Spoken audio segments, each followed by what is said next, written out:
आहा अपन मन मंदिर में, आहा अपन मन मंदिर में, हमरा सजा लेबता हम आयब।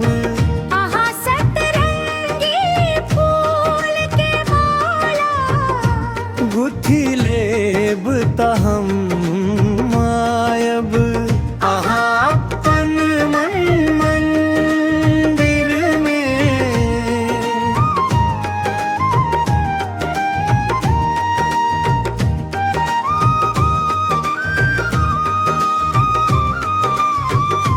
सलहेस पतारी फुलवारी में, माली माथे फूल चढ़ाते,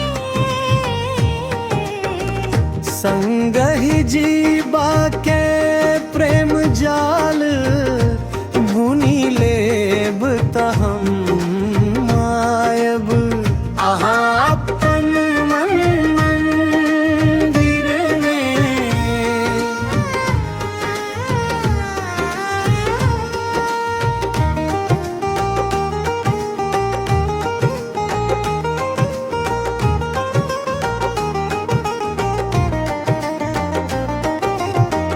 दुख सुखक सब अध्याय आहा संग अच्छी लिखी जायब।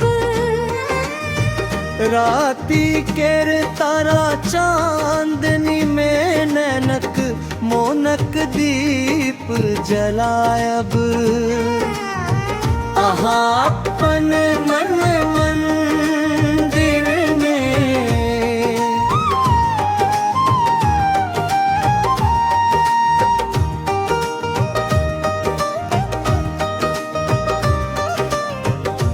आहा हक ने हक अंजुर जाही, तानी लेत मोर हर छायब।